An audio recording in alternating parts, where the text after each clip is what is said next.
Welcome back to Stretford signal. നമ്മൾ ഇന്ന് സംസാരിക്കുന്നത് ട്രാൻസ്ഫേഴ്സിനെ കുറിച്ചിട്ടല്ല. നമ്മൾ അത് മാറ്റിപ്പിടിച്ച് നമ്മൾ ഇപ്രാവശ്യം സംസാരിക്കാൻ പോകുന്നത് യുണൈറ്റഡിനെ രക്ഷിക്കാൻ പോകുന്ന കുറച്ച് റൈസിംഗ് സ്റ്റാർസിനെ കുറിച്ചിട്ടാണ്. യെസ്, 100 മില്യൺ സൈനിങ്സ് അല്ല, 80 മില്യൺ സൈനിങ്സ് അല്ല, 90 മില്യൺ സൈനിങ്സ് അല്ല, 150 മില്യൺ സൈനിങ്സ് അല്ല. We are going to talk about academy. നമ്മുടെ കാരിങ്ടൺ അക്കാഡമിയിൽ നിന്ന് വരുന്ന കുറച്ച് റൈസിംഗ് സ്റ്റാർസിനെ കുറിച്ചിട്ടാണ് ഞാൻ സംസാരിക്കാൻ പോകുന്നത്. നമുക്കൊക്കെ അറിയാം, ആഫ്കോൺ വന്നപ്പോൾ നമ്മളെല്ലാവരും 3G ആയിരിക്കുകയാണ്. കാരണം ആര് നമ്മളെ രക്ഷിക്കും എന്നുള്ളൊരു ചോദ്യത്തിന് നമ്മുടെ മുമ്പിലൊക്കെ ഉണ്ട്. സോ അതിലോട്ടാണ് ഈ പ്ലേയേഴ്സിനെ ഞാൻ ആഡ് ചെയ്യാൻ പോകുന്നത്. നമ്മൾക്ക് എന്നും രക്ഷയ്ക്കെത്തിയ, നമ്മുടെ പണ്ട് കാലം മുതലേ നമ്മുടെ യുണൈറ്റഡ് ആക്കിയ ഒരു DNA ആണ് നമ്മുടെ കാരിങ്ടൺ അല്ലെങ്കിൽ നമ്മുടെ അക്കാഡമി. ബാഴ്സലോണയ്ക്ക് ലാമാസിയെ പോലെ, ചെൽസിക്ക് കോബാം പോലെ നമുക്കുമുണ്ട് ഒരു അക്കാഡമി. അധികം ആരും ഇതിനെക്കുറിച്ച് അങ്ങനെ സംസാരിക്കാറില്ല. കാരണം ക്ലാസ് ഓഫ് 92 ശേഷം നമുക്ക് അങ്ങനെ ഒരു ഗ്രൂപ്പ് ഓഫ് കോർ പ്ലേയേഴ്സ് നമ്മുടെ അക്കാഡമിയിൽ നിന്ന് വന്നിട്ടില്ല. ഇഷ്ടംമാതിരി പ്ലേയേഴ്സ് വന്നിട്ടുണ്ടില്ല എന്ന് പറയുന്നില്ല, പക്ഷേ ഒരു ബൾക്ക് ഓഫ് പ്ലേയേഴ്സ് ഒരുമിച്ച് വരുന്നത് വളരെ കുറവായിട്ടായിരിക്കും. പോഗ്ബ ഉണ്ടായിരുന്നു, അങ്ങനെ പല പ്ലേയേഴ്സും നമുക്ക് ഉണ്ടായിരുന്നു. നമ്മുടെ ഗർനാച്ചോ, റാഷ്ഫോർഡ്, മെയ്നു, ഇവരൊക്കെ നമ്മുടെ അക്കാഡമിയിൽ വന്ന പ്ലേയേഴ്സാണ്. എല്ലാം ബ്രില്യൻ പ്ലേയേഴ്സാണ്. പക്ഷേ ഇപ്പോൾ നമ്മുടെ സിറ്റുവേഷന് കൺമുന്നിലുള്ളത് നമ്മളെ രക്ഷിക്കാൻ പറ്റിയ പ്ലേയേഴ്സ് ആരാണ് എന്നുള്ളതാണ്. എസ്പെഷ്യലി ഇപ്പോൾ നമ്മൾ കളിക്കുന്ന ഒരു ഫോർമേഷൻ, അതേപോലെ തന്നെ നമുക്ക് പ്ലേയേഴ്സ് ഇഞ്ചേർഡ് ആകുമ്പോൾ, നമുക്ക് പ്ലേയേഴ്സ് ആഫ്കോണൊക്കെ പോകുമ്പോഴും ആര് നമ്മളെ രക്ഷിക്കും, ഏത് യങ്സ്റ്റർ നമ്മളെ രക്ഷിക്കും എന്നുള്ളതാണ് നമ്മൾ നോക്കിക്കാണുന്നത്. അതാണ് നമ്മുടെ മുമ്പിലുള്ളൊരു വലിയ ചോദ്യചിഹ്നം. അങ്ങോട്ടാണ് ഞാൻ ഈ വീഡിയോ കൊണ്ടുവരുന്നത്. Pressure, the old Trafford pressure. ഇവിടെ വന്ന 100 മില്യൺ സൈനിങ്സിനും 90 മില്യൺ സൈനിങ്സിനും ഒക്കെ പ്രഷർ താങ്ങാനാവാതെ കൊളാപ്സ് ആവുന്നത് നമ്മൾ കണ്ടു.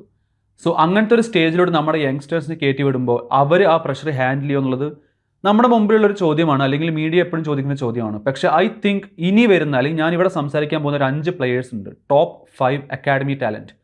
അവർക്ക് ആ പ്രഷർ ഹാൻഡിൽ ചെയ്യാൻ പറ്റുന്നതാണ് എൻ്റെ ഒരു വിശ്വാസം. നിങ്ങളുടെ അഭിപ്രായങ്ങൾ നിങ്ങൾക്ക് ഈ വീഡിയോ കഴിഞ്ഞതിന് ശേഷം താഴെ കമൻറ്റ് ചെയ്യാം. ഞാനിവിടെ സംസാരിക്കാൻ പോകുന്ന ഫസ്റ്റ് പ്ലെയർ, നമ്മളെല്ലാവരും നോക്കിക്കാണുന്ന, എന്ന് ഈവൻ ഫസ്റ്റ് ടീമിലോട്ട് കയറും അല്ലെങ്കിൽ എന്ന് ഈവൻ ഫസ്റ്റ് ടീമിൽ കളിക്കും എന്ന് നോക്കിക്കാണുന്ന ഒരു പ്ലെയർ, ജെ ഗബ്രിയൽ. നമുക്ക് ആദ്യം തന്നെ ജെ ഗബ്രിയലിൽ നിന്ന് സ്റ്റാർട്ട് ചെയ്യാം. ഞാനിവിടെ കുറച്ച് നോട്ട് ചെയ്ത് വെച്ച പോയിന്റ്സ് ഉണ്ട്, അതാണ് ഞാൻ സംസാരിക്കാൻ പോകുന്നത്. ജെ ഗബ്രിയൽ 15 വയസ്സ് മാത്രം പ്രായം. യുണൈറ്റഡിൻ്റെ ഫസ്റ്റ് ടീമിൻ്റെ കൂടെ ട്രെയിനിങ് സ്റ്റാർട്ട് ചെയ്ത് കഴിഞ്ഞു. അപ്പോൾ തന്നെ നമുക്ക് മനസ്സിലാക്കാം അവൻ്റെ ടാലൻറ്റ് എത്രത്തോളം ഉണ്ടായിരിക്കും എന്നുള്ളത്. Fast legs, electrifying dribbler, 2 feet കൊണ്ടും ഡ്രിബിൾ ചെയ്ത് മുന്നോട്ട് പന്ത് മൂവ് ചെയ്യാൻ പറ്റുന്ന ഒരു പ്ലെയർ. നമ്പർ 10 ആയിട്ടും കളിക്കാൻ പറ്റും, വിങ്ങിലും കളിക്കാൻ പറ്റും. ഒരു highly rated talent. Barcelona, Real Madrid, എല്ലാ ടീമും, ലോകത്തുള്ള എല്ലാ ബിഗ് ടീംസും ഇവനെ നോട്ടിട്ടുണ്ട്. പക്ഷേ അൺഫോർച്ചുനേറ്റ്ലി അവർക്ക് കിട്ടാൻ പോകുന്നില്ല. കാരണം യുണൈറ്റഡ് ഓൾറെഡി 2 വർഷത്തെ കോൺട്രാക്ട് അവനെ കൊണ്ട് സൈൻ ചെയ്യിച്ചു. അത് കഴിഞ്ഞതിന് ശേഷം എന്ത് സംഭവിക്കുന്ന എനിക്കറിയില്ല. പക്ഷേ 15 വയസ്സ് മാത്രം പ്രായമുള്ളപ്പോൾ ഫസ്റ്റ് ടീമിൽ ഇടം പിടിച്ച് പ്രാക്ടീസ് ചെയ്ത് തുടങ്ങിയൊക്കെയാണ് ജെ ഗബ്രിയൽ. ഈ വീഡിയോ വരുന്നതിനകം നിങ്ങളെല്ലാവരും ജെ ഗബ്രിയലിൻ്റെ ഫാസ്റ്റ് ഫീറ്റ്സും അതേപോലെ തന്നെ അവൻ സാധാ നമ്മുടെ ടെന്നീസ് ബോൾ കൊണ്ട് ജഗിൾ ചെയ്യുന്നതൊക്കെ നിങ്ങൾ കണ്ടിട്ടുണ്ടാവും. അന്യായ ഒരു മുതലാണ് നമുക്ക് വരാൻ പോകുന്നത്. ഞാൻ വളരെ എക്സൈറ്റഡ് ആണ്. പക്ഷേ I am not over confident, I am not over hyping this person or this kid എന്ന് ഞാൻ പറയും. ഈ ചെക്കൻ ഒരു മുതലാണ്. അത് യുണൈറ്റഡിൻ്റെ ഫാൻസിന് അറിയുന്നുണ്ടാവും. ഈ യുണൈറ്റഡ് ഫാൻസ് അല്ലാത്ത ആൾക്കാർക്ക് എത്രത്തോളം ജെ ഗബ്രിയലിനെ കുറിച്ച് അറിയണമെന്നുണ്ടെങ്കിൽ നിങ്ങളൊന്നും വേണ്ട, ജസ്റ്റ് ഒന്ന് ഹൈലൈറ്റ്സ് പോയി തപ്പിയാൽ മതി. യൂട്യൂബ്സിൽ കാണാൻ പറ്റും. നിങ്ങൾ തന്നെ വണ്ടടിച്ച് പോകും 15 വയസ്സിൽ ഈ ചങ്ങായി ഇങ്ങനെയൊക്കെ ചെയ്യണ്ടോ എന്നുള്ളത്. ഞാൻ പറഞ്ഞ അടുത്ത യമാലാണെന്നോ മെസ്സി ആണെന്നോ റൊണാൾഡോ ആണെന്നല്ല, പക്ഷേ he is going to be one of the super stars എന്നൊരു ടീം എന്ന് എനിക്ക് തോന്നുന്നുണ്ട്. ഇനി അവൻ്റെ കുറച്ച് പോയിന്റ്സ് ഞാൻ പറയാം, അവൻ എന്തുകൊണ്ട് നമ്മുടെ ടീമിൽ ഇടം പിടിക്കുന്നുള്ളത്. ഞാൻ പറഞ്ഞു ഓൾറെഡി ഫാസ്റ്റ് ലെഗ്സ് ആണ്, ഡ്രിബിളറാണ്, 2 കാലും ഉപയോഗിക്കാൻ പറ്റും, പ്ലെയറാണ്. നമ്മുടെ സിസ്റ്റത്തിൽ എനിക്ക് തോന്നുന്നു ഇപ്പോൾ വേണ്ടത് അക്കാഡമിയിൽ നിന്ന് വരുമ്പോൾ ഒരു പ്ലെയറാണ്. അതായത് ഫ്രീഡം കൊടുത്തുകൊണ്ട് കളിപ്പിക്കാൻ പറ്റിയ player, which is J Gabriel.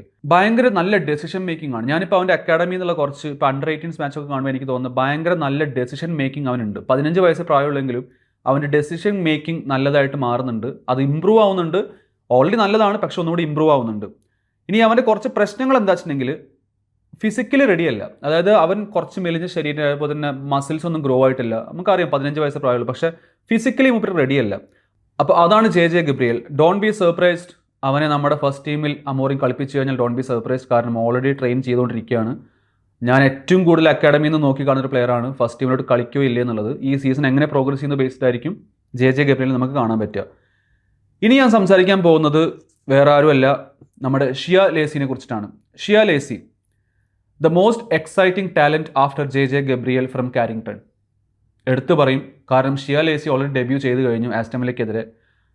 Already നമുക്ക് ഗ്ലിംസസ് കാണാൻ പറ്റുന്നുണ്ട് ഷിയ ലേസി എഗെയിൻ ഒരു പ്ലെയർ ആണെന്നും ഒരു ഫോർഡൻ ടൈപ്പ് പ്ലെയർ ആയിട്ടാണെന്ന് എനിക്ക് തോന്നുന്നത് ഷിയ ലേസിന്. അങ്ങനത്തെ ഒരു മൂവ്മെൻറ്റും 2 ലെഗ് ഉപയോഗിക്കാൻ പറ്റുന്നതും അതേപോലെ തന്നെ ടൈറ്റ് സ്പേസസിൽ ബോൾ കീപ്പ് ചെയ്യാൻ പറ്റുന്ന ഒരു പ്ലെയറാണ് ഷിയ ലേസി.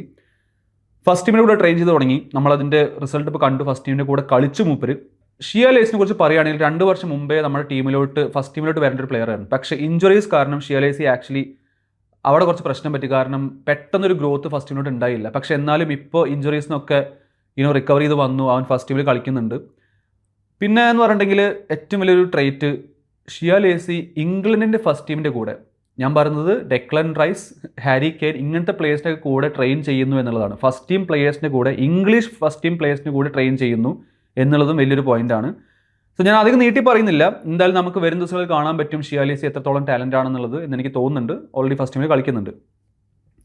ഇനി ഞാൻ പറയാൻ പോകുന്നൊരു പ്ലെയർ നമ്മുടെ സിസ്റ്റത്തിൽ ഏറ്റവും കൂടുതൽ ഇൻഫ്ലുവൻസ് ഉണ്ടാക്കാൻ പറ്റുന്നൊരു പ്ലെയറാണ്, ഹൂ ഈസ് മൻറ്റാറ്റോ. ഒരു ലെഫ്റ്റ് ബാക്ക് ആയിട്ടും റൈറ്റ് വിങ്ങർ ആയിട്ടും റൈറ്റ് വിങ് ബാക്ക് ആയിട്ടും ലെഫ്റ്റ് വിങ് ബാക്ക് ആയിട്ടും ഉപയോഗിക്കാൻ പറ്റുന്ന പ്ലെയറാണ് മൻറ്റാറ്റോ. മൂപ്പരൊരു നാച്ചുറൽ റൈറ്റ് വിങ്ങർ ആണ്. പക്ഷേ ഇപ്പോഴത്തെ ഒരു അക്കാഡമീൻ്റെ കളികൾ എടുത്തു കഴിഞ്ഞാൽ ഹീസ് പ്ലേയിങ് റൈറ്റ് വിങ് ബാക്കായിട്ട് കളിക്കുന്നുണ്ട്, ലെഫ്റ്റ് വിങ് ബാക്കിൽ കളിക്കുന്നുണ്ട്, വിങ്ങിലും കളിക്കുന്നുണ്ട്. സോ ഭയങ്കര അഡാപ്റ്റബിലിറ്റി ഉള്ള പ്ലെയറാണ് മൻറ്റാറ്റോ എന്ന് എനിക്ക് തോന്നുന്നുണ്ട്. ആരും സർപ്രൈസ്ഡ് ആവേണ്ട ഈ സീസണിൽ നമ്മൾ മൻറ്റാറ്റോനെ ഫസ്റ്റ് ടീമിൽ കളിക്കുന്നത് കണ്ടു കഴിഞ്ഞാൽ. കാരണം അവൻ്റെ ഗ്രോത്ത് അത്രയും ഇമ്പ്രൂവ്ഡ് ആണ് ഗ്രോ ചെയ്യുന്നത്. ഫസ്റ്റ് ടീമിലോട്ട് കയറാനുള്ള എല്ലാ ചാൻസസും ഞാൻ കാണുന്നുണ്ട്. ലെറ്റ്സ് ലുക്ക് ഫോർവേഡ് ടു അതിന്ന് സംഭവിക്കുന്നുള്ളത്.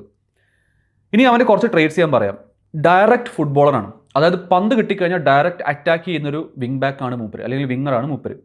അവൻ്റെ ഏജിനെക്കാട്ടും മെച്യൂരിറ്റി കാണിക്കുന്ന ഒരു പ്ലെയറാണ് മൻറ്റാറ്റോ എന്ന് എനിക്ക് തോന്നിയിട്ടുണ്ട്.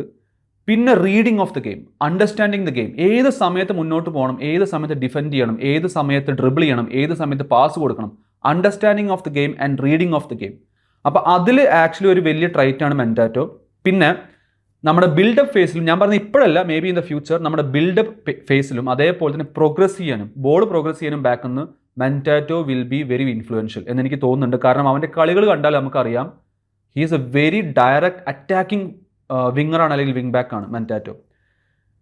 ചില നെഗറ്റീവ്സ് ഉണ്ട്. അതിലൊന്ന് ഡിഫെൻസീവ്ലി ഇപ്പോഴും പ്രോബ്ലംസ് ഉണ്ട്. അതേപോലെ തന്നെ മൂപ്പർ ഇപ്പോഴും ആ റോള് പഠിക്കുന്നുള്ളൂ. ഒരു വിങ് ബാക്ക് അല്ലെങ്കിൽ ഒരു ടച്ച് ലൈൻ്റെ അല്ലെങ്കിൽ ആ സൈഡിൽ കൂടെ എങ്ങനെ പന്തായിട്ട് മുന്നോട്ട് പോകണം, പന്തായിട്ട് ബാക്കിലോട്ട് വരണം എന്നുള്ളത് പഠിക്കുന്നുള്ളൂ. പക്ഷേ യങ് പ്ലെയർ ആണ്. Let's keep N I. ഇനി ഞാൻ പറയാൻ പോകുന്നൊരു പ്ലെയർ നമ്മുടെ ഫ്ലെച്ചറിൻ്റെ മകൻ ജാക്ക് ഫ്ലെച്ചർ. ഒരു ലെഫ്റ്റ് ഫൂട്ടഡ് ആയിട്ടുള്ള ഹൈലി റേറ്റഡ് മിഡ്ഫീൽഡറാണ് ജാക്ക് ഫ്ലെച്ചർ. നമ്മൾ ഓൾറെഡി കണ്ടു മൂപ്പരുടെ കളി. ഒരു ലെഫ്റ്റ് ഫൂട്ടറാണ്. അതുകൊണ്ട് തന്നെ നമ്മുടെ ടീമിൽ ഇല്ലാത്തൊരു സംഭവമാണ് ഈ ലെഫ്റ്റ് ഫൂട്ടഡ് മിഡ്ഫീൽഡർ. നമുക്ക് സത്യം പറഞ്ഞാൽ ഒരു ലെഫ്റ്റ് ഫൂട്ടഡ് മിഡ്ഫീൽഡർ എനിക്കിവിടെ ലാസ്റ്റ് ഉണ്ടായിരുന്നു ഫ്രെഡ് ആയിരുന്നു. പിന്നെ മാർട്ടിനസ് കളിക്കുന്നുണ്ടെങ്കിൽ ഒരു ലെഫ്റ്റ് ഫൂട്ടാണ്. പക്ഷേ മാർട്ടിനസ് ഒരു നാച്ചുറൽ മിഡ്ഫീൽഡർ അല്ല. പക്ഷേ ജാക്ക് ഫ്ലെച്ചർ ആക്ച്വലി നല്ലൊരു മിഡ്ഫീൽഡറാണ്. മൂപ്പര് ഈ ജാക്ക് ഫ്ലെച്ചർ ആക്ച്വലി സിറ്റിയിൽ പോകാൻ നിൽക്കുക, അല്ലെങ്കിൽ സിറ്റിയിൽ നിന്ന് ഇങ്ങോട്ട് വന്നത് എന്താണ്, സിറ്റിയുടെ അക്കാഡമിയിൽ നിന്ന് ഇങ്ങോട്ട് വന്നതാണ് എനിക്ക് തോന്നുന്നുണ്ട്. മൂപ്പരുടെ ബ്രദറും രണ്ടുപേരും ഒരുമിച്ചാണ് വന്നത്. പക്ഷേ ജാക്ക് ഫ്ലെച്ചറിനെ നമ്മൾ ഏറ്റവും കൂടുതൽ മിഡ്ഫീൽഡിൽ യൂസ് ചെയ്യാൻ പോകുന്നൊരു ഫേസ് ആയിരിക്കും എനിക്ക് തോന്നുന്നത് ഈ ആഫ്കോൺ എന്ന് എനിക്ക് തോന്നുന്നുണ്ട്. മേ ബി ബെഞ്ചിൽ നിന്നായിരിക്കാം, ഇല്ല എന്ന് പറഞ്ഞാൽ ചില ഗെയിംസ് സ്റ്റാർട്ട് ചെയ്യുമായിരിക്കും, ഇല്ല എന്ന് പറയുന്നില്ല. പക്ഷേ we will see Jack Fletcher in this first team of United എന്ന് എനിക്ക് തോന്നുന്നുണ്ട്. ഹൈലി റേറ്റഡ് ആണ്. അതായത് ക്ലോസ് കൺട്രോൾ, അതേപോലെ തന്നെ body movements, reading of the game, long range passes, ഇതൊക്കെ ജാക്ക് ഫ്ലെച്ചറിന് പറ്റും. പിന്നെ എന്ന് പറഞ്ഞിട്ടുണ്ടെങ്കിൽ ഡിഫൻസീവ് കേപ്പബിലിറ്റീസ് ഭയങ്കരമാണ് ജാക്ക് ഫ്ലെച്ചറിൻ്റെ. നമ്മുടെ അതെ അലക്സ് ഫെർഗൂസന്റെ അണ്ടറിൽ കളിച്ച ഫ്ലെച്ചറിൻ്റെ ഏകദേശം അതേ ട്രേറ്റ്സുള്ള ഒരു മിഡ്ഫീൽഡർ തന്നെയാണ് ജാക്ക് ഫ്ലെച്ചർ. എന്തായാലും നമുക്ക് കാണാം എന്തായിരിക്കും ജാക്ക് ഫ്ലെച്ചറിന് സംഭവിക്കാൻ പോകുന്നുള്ളത്. സോ നമ്മളിപ്പോൾ ജെ ഗബ്രിയലിനെ കുറിച്ച് പറഞ്ഞു, ഷിയ ലേസിനെ കുറിച്ച് പറഞ്ഞു, മൻറ്റാറ്റോനെ കുറിച്ച് പറഞ്ഞു. ഇനി എനിക്ക് പറയാനുള്ളത്, ഞാനിത് ലാസ്റ്റോട്ട് വെച്ചതാണ്, ഈ പ്ലെയർ നിങ്ങൾ സത്യം പറഞ്ഞാൽ എനിക്ക് അറിഞ്ഞോട് നിങ്ങൾ ആരെങ്കിലും കണ്ടിട്ടുണ്ടോ, അല്ലെങ്കിൽ ഈ പ്ലെയറിൻ്റെ കളികൾ അണ്ടർ അക്കാഡമിയിലോ അല്ലെങ്കിൽ അണ്ടർ 18 നിങ്ങൾ ശ്രദ്ധിച്ചിട്ടുണ്ടോ എനിക്കറിയില്ല. Jim Thwaites. Yes, Jim Thwaites, our own Pedri from Carrington. അത് ഞാൻ കുറച്ച് കയറ്റി പറഞ്ഞാണ്. പക്ഷെ എന്നാലും ഐ തിങ്ക് ഞാൻ അവൻ്റെ കളികൾ കണ്ടപ്പോൾ, ഞാൻ ഫുള്ളായിട്ട് കണ്ടില്ല, നിങ്ങളെ പോലെ തന്നെ ഹൈലൈറ്റ്സും കാര്യങ്ങളാണ് കാണുന്നത്. പക്ഷേ ഒരു പെഡ്രി ലെവൽ ടൈപ്പാണ് ഈ സാധനം, ഈ Jim Thwaites. Especially excellent player ആണ് കേട്ടോ. അത് ഞാൻ എടുത്ത് പറയാം. നിങ്ങൾ ഫസ്റ്റ് ടീമിലോട്ട് വന്നു കഴിഞ്ഞാൽ നിങ്ങളെല്ലാവരും ഇവൻ്റെ ജേഴ്സി മിക്കവാറും വാങ്ങും. അങ്ങനത്തെ ഒരു പ്ലെയറാണ് ജിം ത്വൈറ്റ്സ്. എക്സലൻറ്റ് പ്ലെയർ ആണ്. ഒരു കാര്യം കൂടി ഞാൻ പറയാം, ഫ്രീ കിക്ക് സ്പെഷ്യലിസ്റ്റ് ആണ് Jim Thwaites. Free kick specialist, set piece specialist ആണ് ജിം ത്വൈറ്റ്സ്. നിങ്ങൾക്ക് അവൻ്റെ ഹൈലൈറ്റ്സ് കണ്ടാൽ നിങ്ങൾക്ക് മനസ്സിലാവും. പിന്നെ ഞാൻ ഈ പെഡ്രീൻ്റെ കാര്യം പറയാൻ എന്താണ് ഞാൻ അങ്ങനെ പറയാൻ കാരണം വെച്ചാൽ, ഇവൻ്റെ കയ്യിൽ പന്ത് കിട്ടിക്കഴിഞ്ഞാൽ ഇവൻ്റെ ബൂട്ടിൻ്റെ മുകളിൽ പന്ത് ഒട്ടിപ്പിടിച്ച പോലെ പന്ത് ഇവൻ്റെ കയ്യിൽ നിന്ന് പോവില്ല. പെഡ്രി അങ്ങനെ തന്നെയാണ്, നമുക്കറിയാം.